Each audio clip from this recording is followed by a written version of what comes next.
Happy Sunday, everybody. This is not third Sunday this time, it's fourth Sunday. We had Easter and all those other religious holidays last weekend, so we decided to postpone today so that all of you could attend. And we're riding high. We're riding high because last week we hit 100,000 subscribers. That was a big milestone for us. And I've got to give Roger lots of credit. He actually manages our YouTube channel for us, but he does all these other things that make me look good. He's our videographer. He does films all of our quick tips and all of our tutorials, all of our everything we do. Roger's behind the camera, and I'm always saying to him, he makes me look good. So a big shout out to Roger for a good job done, and thanks to all of you subscribers that you brought us over that mark, and without your hitting the subscribe button, it never would have happened. So, big deal for us. Now we're moving on towards the 200,000 mark. We'll see where it goes. But today we are going to be addressing the big topic of shadows. I get so many questions about shadows. I started out wanting to do this about the anatomy of light and shadows, and then got into it and realized that was going to be a broad topic. So I decided we're going to explore shadows this month, and next month we'll explore the anatomy of light.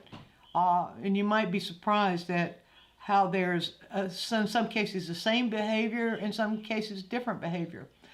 But let's talk about just for a moment what you need to do to ask questions. Those of you who are Studio Insider members already know this, that to be here goes the frog, pardon me, to be able to ask questions, we ask that you be a member of our elite group called the Studio Insiders. We have a wonderful group there, and they always ask really good questions. But the point is, that's our way of being able to see all the questions and answer as many questions as we possibly can during one chat. So if you are not a member of the Studio subscribers, there are other things that are perks for you too. Not only are you able to ask questions during the live chat, but every month you get a free video lesson. Those have been really popular. We've got lots of positive feedback from that. And then you also get a short little clip every month, a short little teaser about some composing principle. So, good stuff going on in our world. And I see some things already coming in. Everybody's saying hi, Cheryl, Maggie, Henriette, is it? Did I pronounce your name right, or did I murder your name? Butcher, oh, that's the word you use, butcher, isn't it? Thank you, Roger, for all your hard work for us, Cheryl says. Roger's waving back, Cheryl. And there's Maurice, who alias Mary's Art, saying hello. So it looks like people are coming on, and viewers are dropping in now. So I think we are probably ready to go.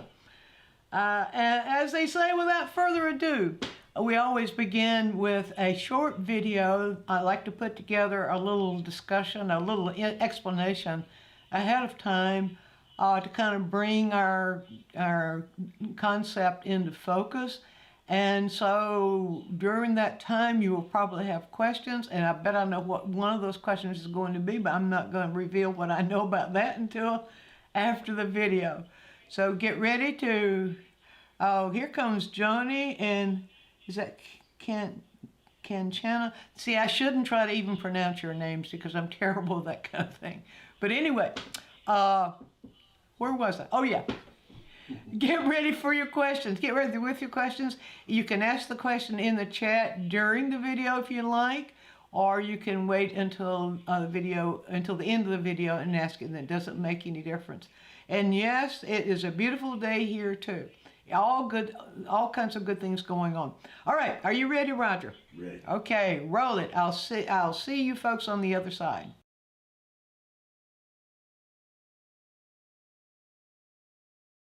Why is it that in this pumpkin, in this lightest portion of the pumpkin, we see this color, but we go over to the other pumpkin in the lightest portion and we see this color? Aha!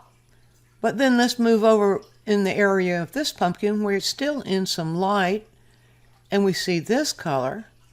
Then move over to the other one in about the same location and we see this color. Why is that? And then if we move into the shadow of this pumpkin, we see this color. Then go over to the shadow area of the other pumpkin and we see this. What is that? Well, all those differences are caused by light rays, and where the light rays are striking the pumpkin and the strength of the light rays. In order to interpret what those light rays are doing to our images, one good way is to analyze the light itself. And a good way to do that is just to break down the anatomy of light and of shadow. Let's begin with shadow. Shadows are areas that do not receive rays from the light source. We can see in this image, the light source is located in such a way that it's being blocked in most areas. We see very little, a little bit right in here, a little bit creeping up right in here, a little bit of backlight right in here, here, here. Well, you can see it here, but you see that even though this image is very readable, very clear, a large percentage of the area is in shadow. But in those shadows, we see value changes. This is this value, and this is this value, and this is this value. But when we're painting, how do we interpret those values? Well, one way is to ask, what is the light doing? In shadows, the light rays coming from the light source are being blocked. But we can see at least 5 degrees of values in those shadows. Why? Because 1, light rays are bouncing from areas back into the image or onto the image, or, and it could be both, the image is translucent enough for us to see the light through it. But in this photo, we see both things happening. So with all that going on, how can we know what values to paint? Well, let's do a little sidetracking here and break down how we can expect to see shadow behaving on a rounded image. Now here's a diagram I've put together of how light and shadow behave when there is a direct light source and when the surface is highly reflective. I put this basketball here under a very similar light source so that we can kind of see the reality of how it would fall on that basketball according to the diagram. Let's break down that diagram now. We'll take the basketball away and just look at the diagram itself and how those shadows behave on a curved image in direct light. Now in the diagram, we see light moving into shadow right here. That's called a terminator. And beginning at that terminator, all the shadow that we see on the form itself, with one exception I'll tell you about in just a moment, is called form shadow. No matter what it's doing, all this area right in here is called form shadow. Shadows that are not on the form are shadows that are caused because the form itself blocked the light are called cast shadow. Cast shadows are caused by the light being blocked. Within that form shadow, we can look for, not always see, it's not always there, but we can look for 2 things happening. One thing that we can look for is a core shadow. That's a portion right at the edge, right where the terminator is, or just below the terminator, where a rounded image like this will get darker before it gets a little bit lighter. Now what's happening there is that light is being bounced from the outside into form shadow.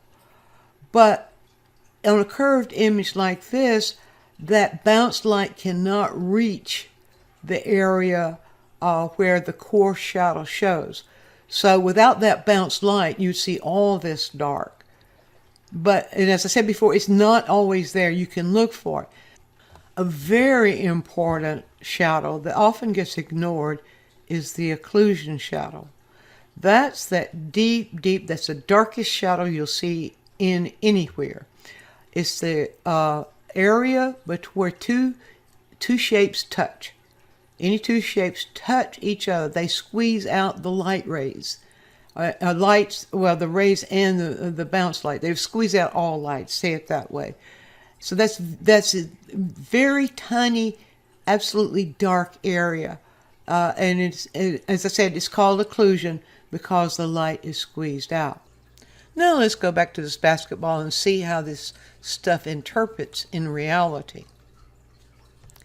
So the first thing let's notice is where the light source is. The light source is coming from this direction, and we can see the lightest part of the ball is right here where that light source hits. And then the shadow begins right here. All this area is in form shadow. We have the terminator is about right in this area. Now think about it this way. Light rays are moving in this direction, moving like this. They cannot bend around that ball. They go straight. And as they're going straight, the ball is turning away from them, and that's what causes it to go into shadow. That's the way all shadow works, unless it's a cast shadow being blocked by something, because it's being blocked by something. All right, so back to this. So as those light rays go back, as the light rays pass, or as the ball turns away from the light rays, that's where the terminator begins. And at that place, this area of the ball begins to go into shadow. Now, a lot of people will confuse form shadow with core shadow. Here's why it's important not to confuse those. A form shadow is a shadow on the form. The reason it's called form shadow. A form shadow is not a core shadow. A core shadow is found inside the form. And that's what we're seeing right here. You see how this turns darker and before it turns lighter? And we can actually see here that the lighter portion of this is caused by the light from the outside bouncing in. That's also called reflected light, by the way, in case you want to know. And we see a little bit of that where it's beginning to fall in shadow right over here. So when we can diagram something, we can diagram it, dissect it into its anatomy, but then we begin to see how the reality applies, and things are more organic in reality than they can be when we're dissecting it. Okay, let's get over here and let's see the core shadows here. Then we see this reflected light or bounced light right in here. And then we also see how the light rays cause the cast shadow. Now, what I want to point out to you, because I get these questions, can I just add white to a color to get it lighter and black to get it darker? Well, I want to show you now what actually will happen. You can expect to happen in color, in every color, according to what the light is doing to that color. I'm going to bring the color reader over. First of all, even though I wanted this discussion to be about shadow, but first of all, just look right over here. I'll pull the color reader right up here. And watch what the color reader reads this color to be. You see the color reader, let's look over in the lightest portion. Now you see the light actually bleaches the hue out of the color. It gets, and as it gets closer and closer to, or as the light rays, fewer light rays are hitting here than are hitting directly there. So then you see that change, and you see as it changes, it gets darker. But if you look right here, it's also getting leaning a little bit more in that orange range. Now, let's pull it into shadow and watch what happens here. As we pull it into shadow, we can see it loses its yellow. Now you can look for that to happen in shadow areas under direct light. In color, when things move into shadow, they will lose their warmth. They don't have those warm rays accenting the warmth in the color or anymore. So they lose their warmth. And you can see it right here. This little thing will move more.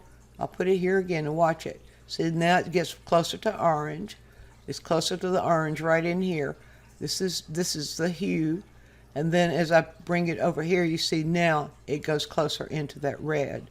And you see the closer I bring it in, into the depth of that shadow, the more it leans in red. It's already out of orange completely. There is no orange here at all. Now, if you just added black to that, you just get a darker version of the orange.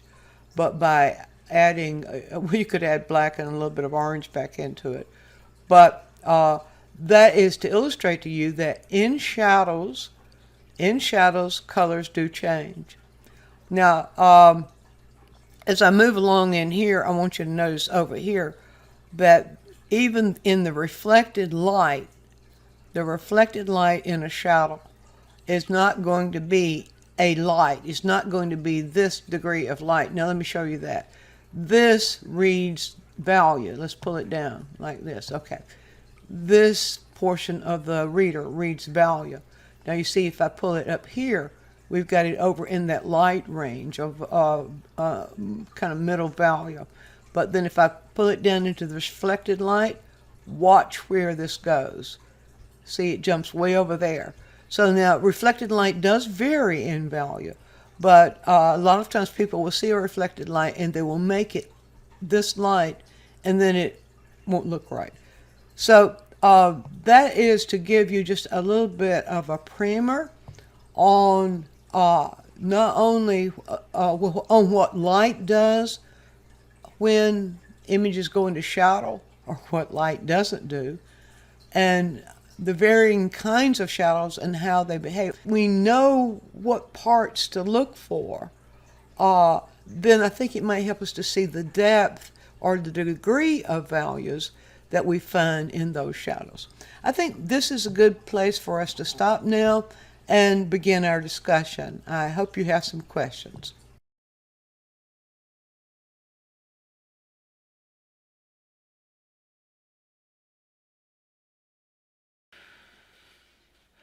Okay, do you have questions now? I hope that stimulated some sort of question.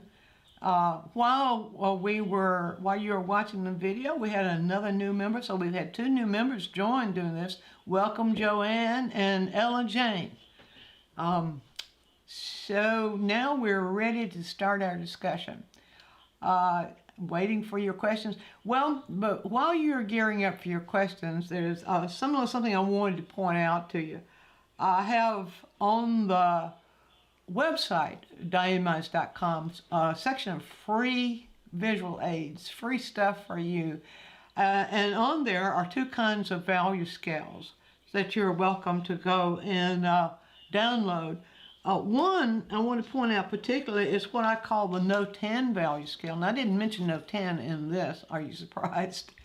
But that's this one. And what I've done there in this one is I've shown how in the value ranges that will fall in shadow, we can expect to fall in shadow, and then those that we can expect to fall in light.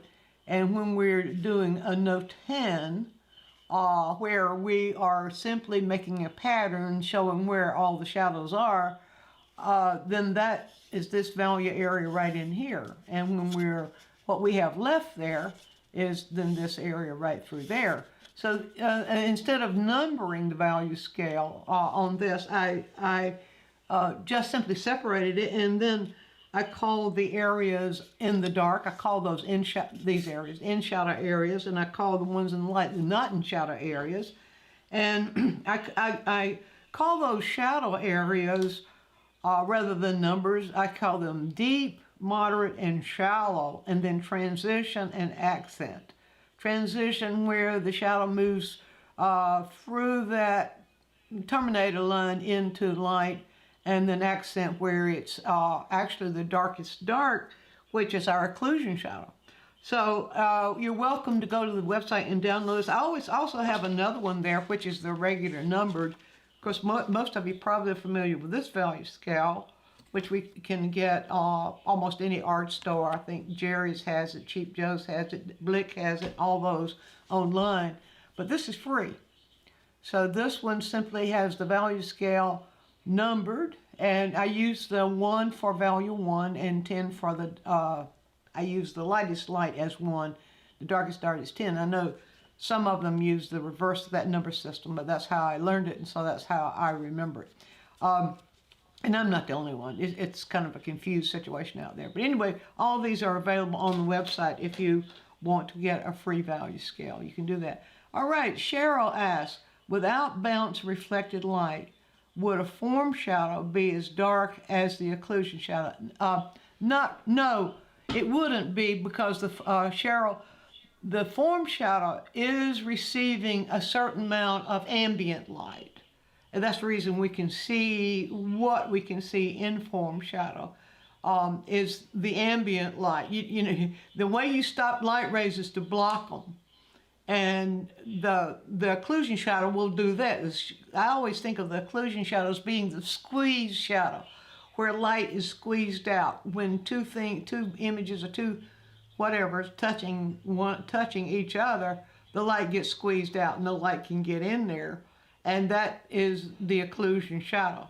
So that's the differentiation between those two. We will see when there is backlight. There are all kinds of variations now. I gave you just the ideal theoretical explanation of under direct light. But there are all kinds of variations that we can look for and notice. And one of those is when there's backlight, the images that we are facing when there's backlight are actually in shadow, and they're being blocked. So we wouldn't call that really a cast shadow. I said that the cast shadow is caused by blocked light, but that light is also blocked, and so we had that. Okay, let's see. Dennis, shadow isn't the predominant color. No, shadow isn't the predominant color darker, but a different color. Yes, that's the whole point of that. There, you cannot see local color in shadow. Now, when we say local color, we mean the color that something is. If there's not shadow and light that's affecting it. And that's a little bit odd to say too. But when you're holding something in your hand pretty close like this, you see pretty much the local color in it, unless there's some really unusual light or some shadow blocking it. And that's what we refer to as local color. But the local color doesn't really appear in very, let me say this, it doesn't appear in large amounts most of the time on the surface. When something goes into shadow, part of the hue from that local color gets blocked out by the shadow, by light rays not being able to hit it. So yes, it's darker and it changes color. Dennis says, would these be changing would this be different from changing hue? It is changing hue.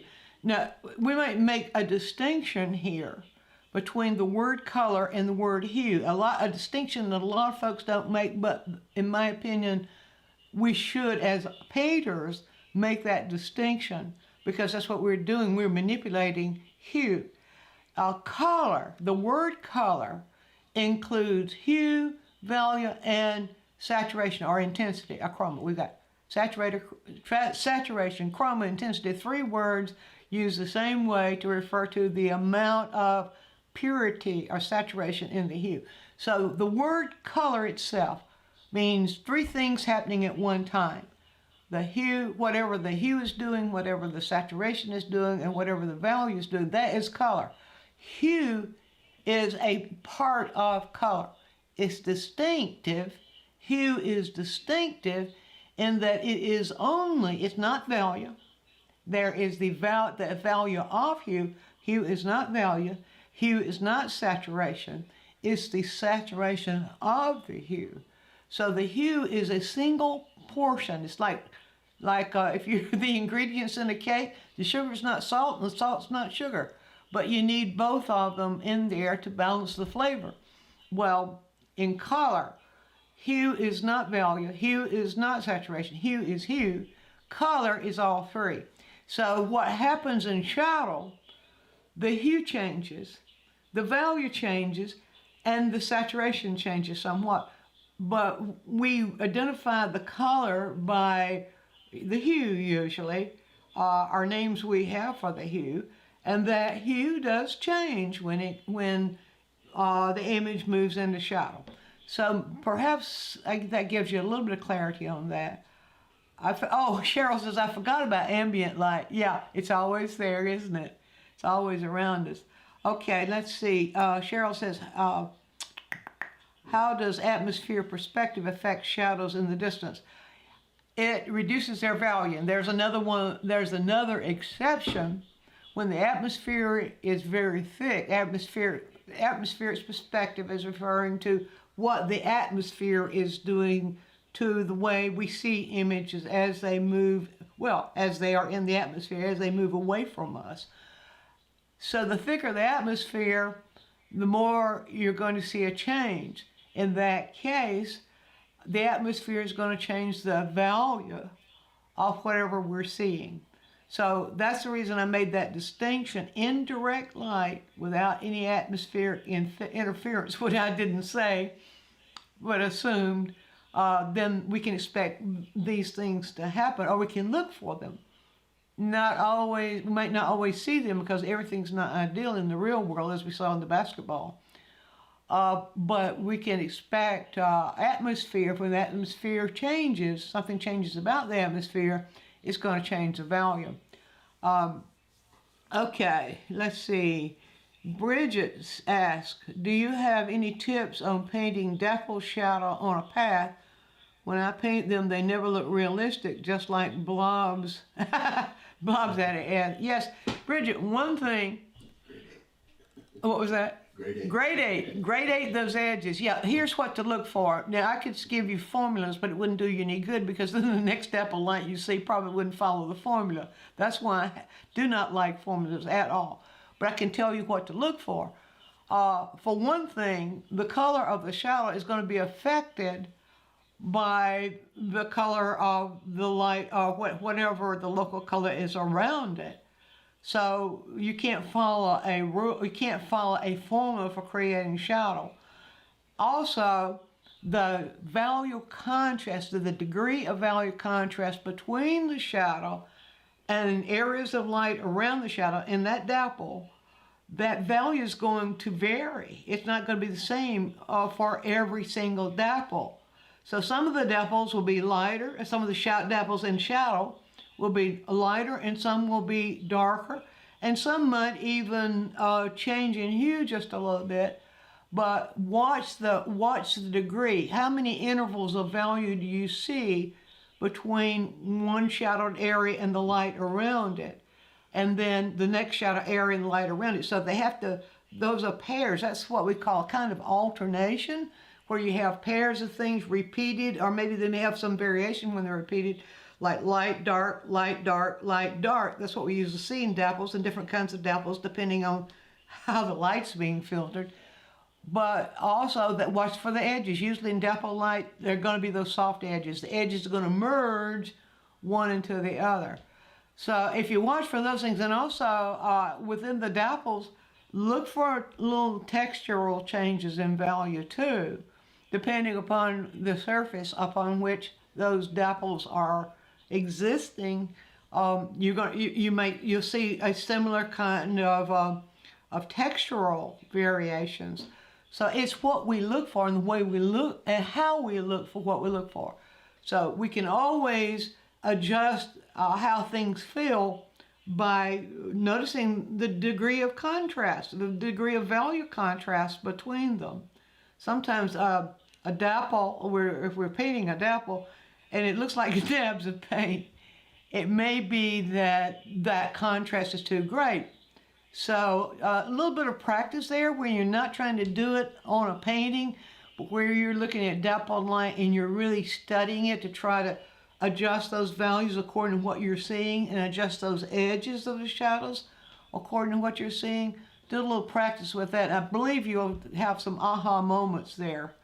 Joni asked, in the photo behind you taken in the woods, where you live, or if so, what kind? Oh, is the photo behind you taken in the woods? I'm reading that wrong, Joni. Is the photo behind you taken in the woods where you live? If so, what kind of trees are those? Not taken in my woods, Joni. Oh, Roger. Our friends from Pixabay. Our friends from Pixabay provided that photo. And did it say where it was from? It looked like it might be in Florida. Look at that. Okay. Yeah, Johnny, that looks like a different kind of tree than we find in our area.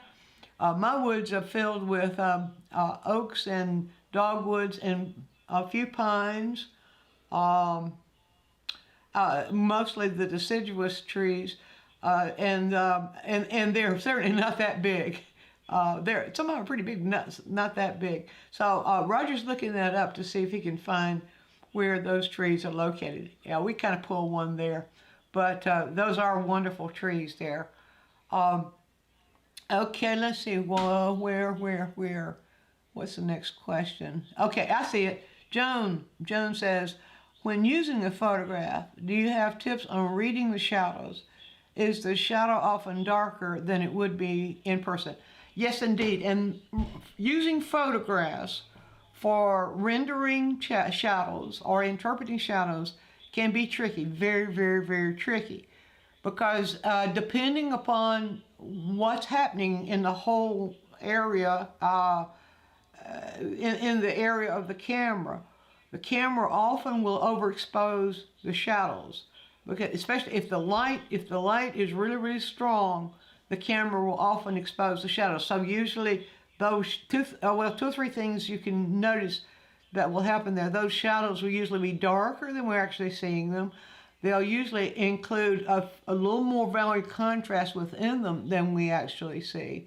And sometimes they'll have more gradation within them than we actually see. There's a little study I did, which I would be offer a tip for you. Well, somebody asked for a tip. Anyway, I'll give you this one. A wonderful study you can do that I did, and I found just eye-opening, revealing. The cameras we have today will show you your phone camera shows you a good view of what you've got in the camera. And well, sometimes it depends on the camera, I guess, as to what that view, how true that view is going to be. But if you will notice, or if you go ahead and take the picture and then preview it and compare the values in that picture with the values of the thing you're actually looking at, or compare the shadows in that picture with what the shadows, you will absolutely be mind blown at the difference between what the camera actually captures and what your eyes are actually seeing, the variations and the subtleties that your eye can register that the photograph just won't show. So that's why I think, whether you're a plein air painter or not, to do lots of studies in plein air where you're actually studying what nature is actually doing, because if you're just depending on photographs, well, then you're missing out on an awful lot of what goes on in nature. So that's a good tip for you, Joan. That's your homework. Go give that one a try. And anytime it's a sunny day, you can try to. You don't have to go. You can go out in your front or backyard, any yard, even look out your window, where on a sunny day you can really do that little experiment.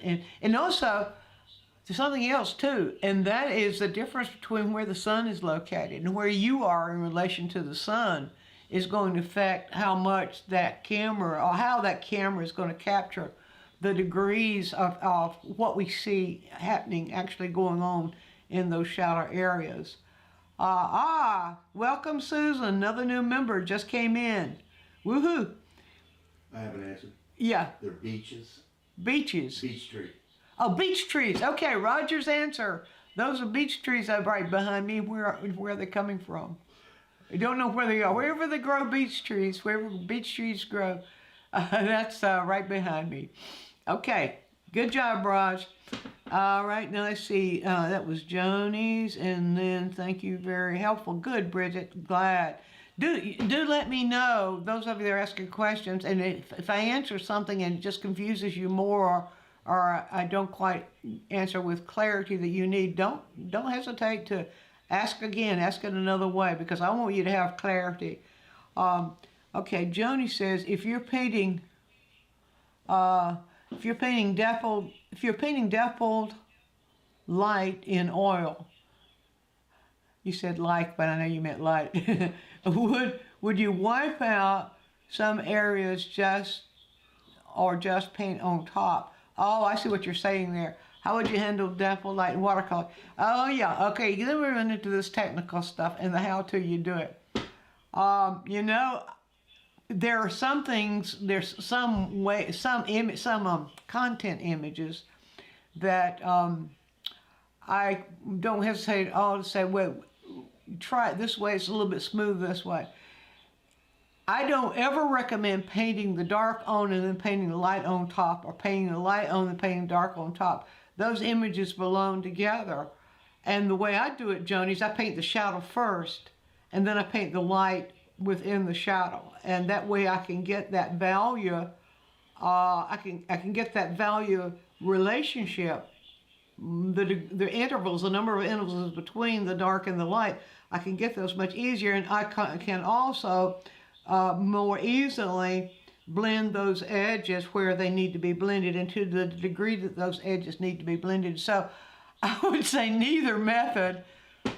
I think how can I say that? Oh, I guess the best way to say it is I don't use either of those methods. I paint the shadows first and then the light, as a usual thing. If there's dappled light in the scene that I'm painting. So maybe that answered it. How would you do it in watercolor? Yeah, that's fun. Now in watercolor, another element enters into it, and that has to do with how wet the surface of the paper is. Dappled light in watercolor, my experience is, works best on damp paper. Wet on damp, not too wet, not having the brush too wet, and also controlling the values that you're picking up, not brushing it more than once. A little practice there can give you some control over just how much paint needs to be in the brush. But dappled light doesn't work well in watercolor if you paint wet on dry.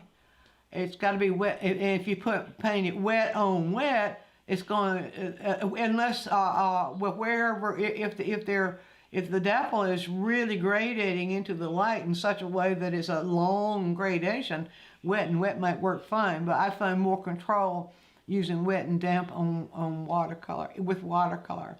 And Joni's saying, thanks, Roger. And yeah. Okay, Joan, thanks. Look forward to doing the homework. Yes, I think you will be enlightened. You will get aha moments that you never dreamed you would get, and you will think of using photos in a totally different way if you do that little exercise. And not just once, you know, several different times a day, light in several different kinds of places. Try it even in direct light versus overcast light. You'll discover some stuff. I love it. All right, Bridget says, how do you tackle a strong shadow going across a surface of many colors? Yeah. Do you change the color of the shadow in the section? Only if it's there. Usually the value, well, I can't, you can look for the values of those colors it's going to be, well, now I'm thinking of a flag where you might have a really, really bright yellow and you might have a really dark red or something like that, and then you got a shadow that goes across it. In that case, there's going to be some reflected light coming back out of some of those colors. So look for the degree of value change, and look for the degree of color change. There you go again, Bridget. There's no hypothetical I can give you that is answer to everything. It would be only the answer to one thing. but I can tell you how to look for it. And I have found in my own experience that nothing beats observing how related those values are and how related those colors are, those hues. And I always like to think in terms of those three parts of colors when I'm looking at anything, whether in shadow or whether in light. But if you think of relationship, it's not just the value that's in the shadow, it's the value that's around the shadow, the value of the light around that shadow area is influencing how we see this value within the shadow area. And so the best way to get that right is to observe that difference. And a good way to be able to interpret that is to practice controlling value intervals, where you intentionally just take maybe one color and intentionally create two swatches, one beside the other, where you intentionally have one value interval between them. Then take the next slot and intentionally create two value intervals between them. And then another, this is an exercise, there's your homework. And then another set of swatches where you put intentionally control it so that you have three value intervals. And I like to think of those as, here I go with my analogies again, I like to think of those as synonymous notes on the piano. And where you have, if you have two notes side by side, you have only one interval between them. If you have, if you skip a note, you've got what? Wait a minute, I would say there are two intervals between them. Depends on how close they are. In other words, it works the same way. We can hear two notes side by side. We hear how that sounds. If there's a note in between them, we can hear how that sounds. If there are two notes between them, and so on. You take one note and just create more space between them, and you got a different chord each way. Where you can do that same sort of thing in value, where you have one value. Say take just take this for example. You just take value 3, create value 3, then create value 4 beside. That's one interval. Then create another one where you have a value 3 and value 5 beside them. That's 2, 1, 2 intervals. And keep going up the value scale like that. That helps you to know what to do to control that. Also, it sharpens your senses of being able to observe that when you're working in shadow. And let's see. So that's how I would answer that about the multiple colors where there's shadow going across it. The value relationship is going to be very close. We know that. Because the same amount of light, if the same amount of light is being blocked from that area, the value area is going to be very close. But if there is some color difference, you may have a slight shift in value. Sometimes the values will be the same. So your hue, your hue and your intensity would be, your hue would be different. Your intensity is going to be just the same. Pretty much, in the value the same, if in many cases, but sometimes you may have a slight degree of difference, half interval of difference in value. So practice that one and then see if you go observing it, go looking, not looking for it, but just observing what you see and asking yourself, what do I see in terms of what that value relationship is, and that means how many intervals are there between those two values. You'll be surprised. There you go. That will give you other mini aha moments. So there's your homework on that one. I'm giving lots of homework today, but it's fun stuff. Okay, serendipity. Hello, Kevin. Recently heard that regarding painting, improvement doesn't come from practice. It comes from doing the studies. Thoughts? I don't see the difference between practice and doing studies. You know, studies, yeah, studies, but I don't see the difference there. The practice is, what does practice mean anyway? It means that you're intentionally seeing relationships. You're intentionally aiming for relationships, and you're doing that repeatedly in order to get the sense of building an automatic response within yourself. And the analogy I like to use for that is in driving. You know, when you first started driving, you had to think about everything. But once you got accustomed to what you needed to do in order to make things happen in the car, you no longer have to think about it.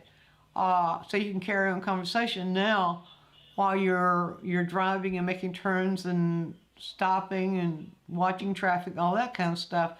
Whereas when you first started driving, that was not really a good idea. But anyway, yeah. You know, when somebody tells you, I don't know.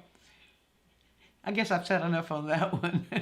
Cheryl, in bright light, I see the shadow of a building, as an example, as a sharp edge, but when I paint it, it's too great a value contrast. Should I soften the edges, as you described, into that light? A lot of times we think we should see those edges sharper than we see them. A lot of times we do. So I would examine just how sharp the edge needs to be. But most likely you may have your value contrast too strong. It's our temptation many times to make those dark values, it'll make the value contrast stronger than we really see it. And so I would say adjust, look for what needs to be adjusted. Is it value contrast that needs to be adjusted, or is it the edges, or maybe it's a little bit of both? So maybe that helps a little bit on that one, Cheryl. L. Jane, thank you. Glad to be here. Yes, we're glad to have you. Excellent job on explaining the different types of shadows and how light, no light correlates. Much needed for my understanding. Great. Have fun exploring that. You know, I think it really helps if we know what we're looking for. You know, we say shadow, we say not in shadow. And it's a very general categorization. We just say shadow, that's very general. It doesn't really tell us what we're looking for. But as painters, we need to be more discerning than that. As painters, it's a good idea for us to look, what is the light doing? What is the light doing that's causing me to see that shadow the way I'm seeing it? And in case of rounded forms, you know, well, in case of offset, am I actually seeing an occlusion shadow there? Or is there a form shadow on that tree? Say behind me, I was looking when, before we got started, but the tree behind me, where is it? Right over here somewhere. I'm backwards to myself. Anyway, I was looking for the core shadow because that light is so strong on the side of that tree. It's kind of it's a low light. Yeah, good for me. I was pointing the right way. it's a lower in the sky. It's kind of a backlight, although it's not directly behind. But we're seeing more of what's behind the light than we are seeing what's being caught by the light. And I should see a core shadow. And I bet you if I was there, I would see a core shadow, because that's another thing that the photography camera will often do, is it will kind of average out that core shadow, the core shadow that's within the form shadow. Oh, wait a minute, I've got myself sidetracked here. I've forgotten what the question was. What was that question again? I see shadows darker. Oh, do I see? No. I forgot. Oh, no, it was just me. It was me going off on a tangent, wasn't it? Rather than answering the question. Yeah. I see. Well, it doesn't matter. Anyway, what was the point there is that when we really start looking for those specifics of what we're seeing and really start locating what the light's doing, you know, it just opens up whole new worlds for us. We'll see things that we never saw before. We see things in a way we never saw them before, and we just want to keep looking at them, and then we want to make our paint do what we're seeing. So that's part of the exciting part, I think, of being a painter. I put you live on your screen. You got me live? On your screen. Yeah. Oh, well, you sure do. How'd you do that? Moved it from one screen to another. Okay, well, they don't know what we're talking about. That's all right. That's all right. Okay, let's see. Where did I leave off there? Let's see. Cheryl, did I get the bright light? I see the shadow of a building is sharp. Okay, we did that one. Okay, thing to look forward to practicing. Good. And Cheryl, I think I see shadow darker because I think the shadow should be dark. You know what? That's a good point, Cheryl. I'm so glad you brought that up. It happens.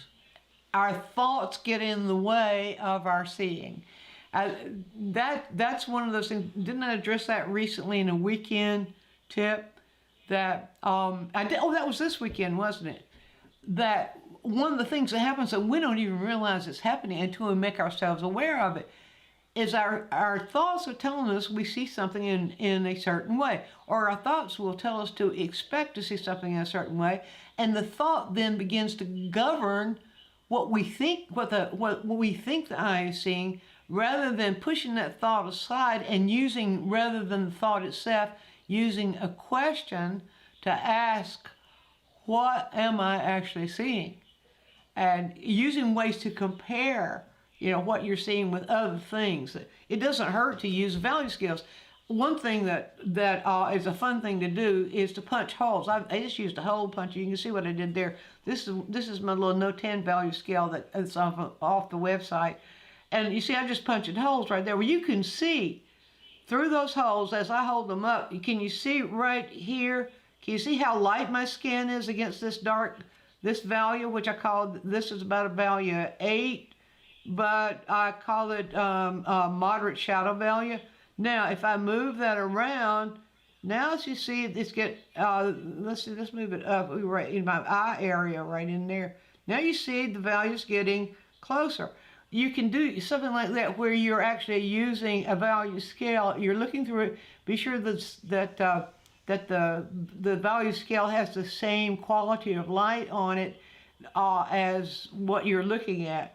And then just study those value areas and see. You will be surprised at the difference between what you think you see and what your eyes are actually seeing, what's there. So one thing we have to learn to do as painters is to get our presumptions out of the way. We got to push them aside because they get in our way of seeing, and they prevent us from being able to really discover what's there. The fun thing about that, and the good news, as I say, is that you can do that. All you got to do is be aware that your mind is telling you something, and it's trying to tell your eye what your eye is seeing. It's called the old this is the left brain, yeah. The old left brain is getting in the way. It's that presumptive, it's that chatterbrain, it's always giving us directions, but it's not the ruler. You are the ruler, and you can retrain it to ask questions instead of always giving the answer, because the rest, the right brain perceives what's really there. But to recognize it truly, what's there, we can't allow the perception to get in the way. All right, I probably preached enough about that because it's a favorite subject of mine.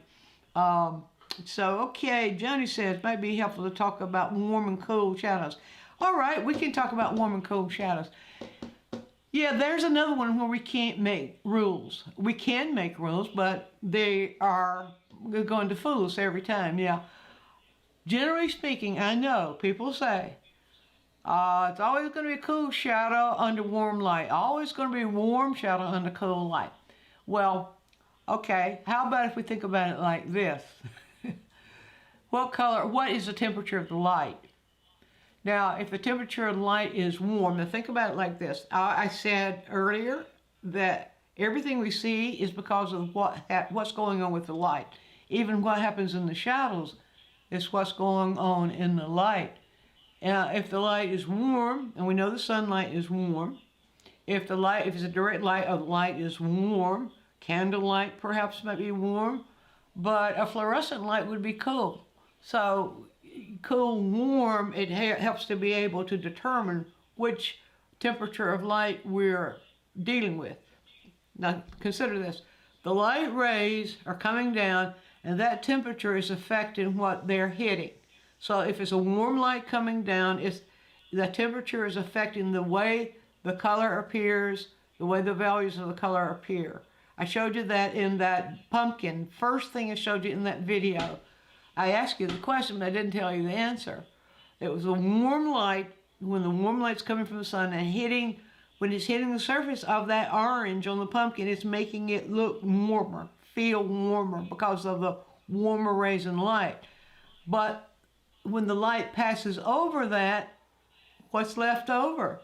The warm light rays are not hitting, and so therefore we can look for them to be cooler unless there's a warmer light bouncing back into them. Now that's what you got to watch out for. Same thing happens in overcast. This is really interesting. You should observe this on an overcast day. Look forward to the next overcast day so you can observe this. That in an overcast day, you've got cool light rays, and the difference is that the warm light rays, the direct light, the rays are coming all straight down. They're really, really powerful, all coming straight down, and they're hitting everything that's right directly aligned with them. And when it's overcast, what's happening?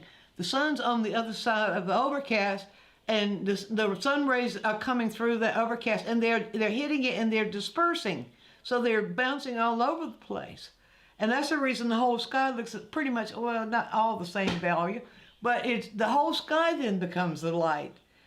It cooled because of that whole sky blocking those rays, and those rays are bouncing like that, the light gets cooler. And you can observe this for yourself. All right, so those rays then, those bounce rays that are coming from all over the place because they're bouncing through the clouds and they're going everywhere because they don't have any direction anymore. The clouds have already broken them up. All right, so what happens then when you see things that usually when the whole sky the light soars under and the light feels cooler, then most of the surfaces being lit are on top, or well, it's usually we're not going to have any really we have some cast shadows, but they're subtle, very subtle. Look at what happens. Notice this next time. Those cooler light rays, then when they're being blocked, like something's in shadow and then it's going down like those like vertical things, whatever. Look at how the temperature changes. The cooler rays goes past and makes these feel warmer, unless there happens to be something of a cooler color, and that color may be reflecting back into those rays. So that's the reason it's a good idea not to make rules. Everything you look at has its own unique characteristics, and it's affected by whatever the light's doing, whatever's happening with the light. Atmosphere, oh yeah, there's one right there.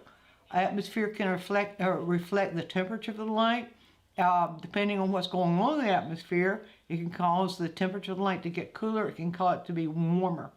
And so I don't know whether I said enough about that, Joni, but I probably gave you a lot more than you asked for.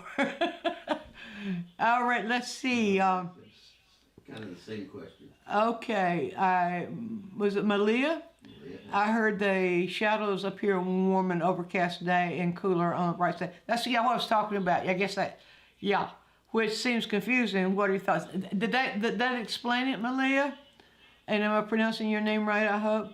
So Joni then answers, so with the pumpkin, you have the warm light from the sun. You might think of it like a yellow, orange plus yellow equal yellow orange. You might, yeah. Yeah, one of the fun things you can do, here's another experiment, here's some more homework, folks. Another experiment that you can do. You're probably not going to find any pumpkins right now. I don't know. They grow pumpkins, some things they grow year round. But anyway, a good subject to study the color of light and how light affects color is a tomato. A red tomato, I should say that. A really ripe red tomato. Try this experiment. If you have a lamp that has a warm light in it, it needs to be a warmer light, one of the warmer lights, not the cooler lights. And I know we have all the possibilities of warm and cool we have in light bulbs today. You have to really watch that sort of thing. But it really needs to be a warm light for the experiment. Well, you can try it with a cool light too, but try it with a warm light first. Anyway, all right, aim that warm light towards that tomato and then observe where the light rays are hitting it most directly, where the light rays are coming down, they're hitting it most directly. Observe what's happening there. I'm not going to tell you, just observe it. And then what's happening to the hue of that red tomato. And then observe what's happening to the hue of the red tomato as it's beginning to turn away from those light rays, and keep observing it for what, not only that, but what happens just at that terminator. Now you know where the terminator is. Observe what's happening there, and then observe what's happening in terms of how is that color changing, not just the value. You know that already. Everybody knows that. Not everybody, but you learn that you learn that early on in painting. Value is going to change. Everybody wants to do value change. Yeah, let's do that. But my goodness, let's observe how the color changes. So observe that. Observe how, as it passes as the tomato turns away from the light, observe how that hue changes as it moves into shadow, and all the way down to the occlusion shadow. Observe what happens there. It will be an eye opener, and then try different kinds. Lemons are great for that too. Things that have a relatively high saturated local color will work really well. Bell peppers, green bell peppers, red bell peppers. Vegetables are great for studying color. So there's some more homework for you. You folks have your homework all cut out for you now. Need to go get busy with that. Okay, Marie says, is northern light warm enough for the tomato smear? Is northern daylight warm enough for the tomato? Well, try it. I think you'll find that northern daylight may be a little bit cooler, but it would be interesting to try. Hey, there's another homework for you. The difference between a northern daylight, and it depends on the area of country, or the area of the world you're living in fact, and then taking out the sunlight. Taking the tomato out in the sunlight, give it a color study out there, then try it under a lamp light.